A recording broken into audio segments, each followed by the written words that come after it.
We provide you the platform to turn your dreams into reality.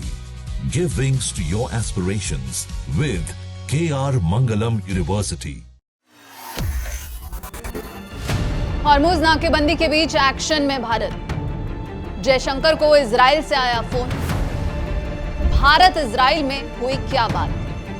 बड़ी खबर, Hormuz में America की नाकेबंदी के बाद भारत अब एक्शन मोड में आ चुका है। तीन वो बात जो सीधा ये संदेश दे रही है कि भारत पूरे मामले पर पैनी नजर बनाए हुए है। पहली, इजराइल से फोन आता है। दूसरी, ईरान से आश्वासन मिलता है। और तीसरी, यूएई भारत की तारीफों के पुल बांधता है। आखिर हॉर्मुज़ के इस चक्रव्यूह में भारत की एंट्री ने कैसे गेम बदल दिया? क्या जयशंकर की कूटनीति ने भारत के जहाजों के लिए रास्ता साफ कर दिया है? आज बात करेंगे हॉर्मुज़ नाकेबंदी की और भारत के उस पावर मूव की जिसने पूरी दुनिया को अब हैरान कर दिया है।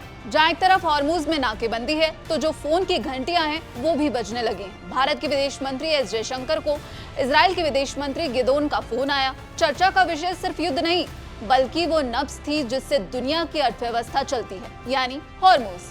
इजराइल ने भारत को आगाह किया कि ईरान आर्थिक आतंकवाद के जरिए ग्लोबल सप्लाई चेन को नुकसान पहुंचा रहा है। इजराइल चाहता है कि भारत जैसे ताकतवर देश समुद्री रास्ते की आजादी सुनिश्चित करने में अपनी भूमिका निभाए। उन्होंने एक्स पर पोस्ट कर लिखा, मेरे मित्र भारत के विदेश मंत्री एस जयशंकर के साथ हमेशा की तरह एक अच्छी बातचीत हुई। हमने ईरान, स्ट्रेट ऑफ हॉर्मुज़ और लेबनान पर चर्चा की। अमेरिका का सख्त रुख हॉर्मुज़ पर पूरे अंतर्राष्ट्रीय समुदाय के लिए बेहद महत्वपूर्ण है।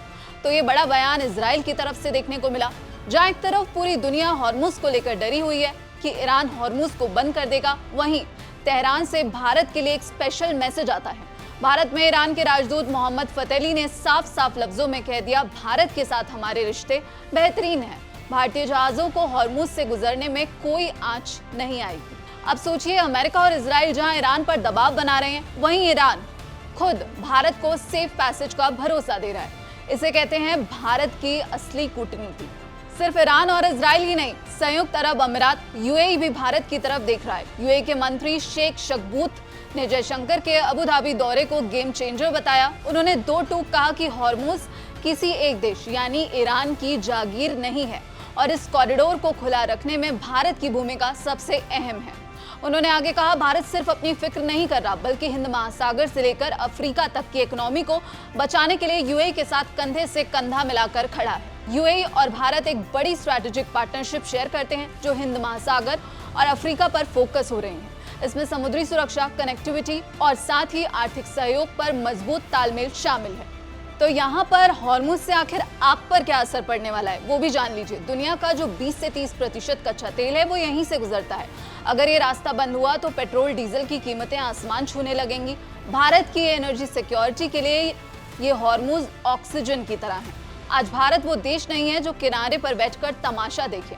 आज भारत वो शक्ति है जिससे इजराइल मदद मांगता है, जिसे ईरान सुरक्षा का भरोसा देता है और जिसके साथ यूएई रणनीतिक साझेदारी करता है। जयशंकर का एक्शन मोड ये साफ कर चुका है कि मिडिल ईस्ट के इस तनाव में भारत अपनी और अपने दोस्तों की सुरक्षा करना बखूबी जानता है। अमेरिका की हॉर्मुज़ नाकाबंदी के बीच भारत सरकार हर मामले पर पैनी नजर बनाए हुए है और लगातार संपर्क में है। भारत की ये कूटनीतिक जीत है कि न सिर्फ ईरान बल्कि इजराइल और खाड़ी देश भी भारत की तारीफ करते हुए नजर आ रहे हैं। भारत के इस एक्शन मोड पर आपकी क्या राय है और इस पावर गेम पर आप क्या कुछ सोचते हैं, कमेंट बॉक्स में जरूर बताइएगा। बाकी देश और विदेश की तमाम खबरों के लिए आप देखते रहिए दैनिक जागरण। नमस्कार।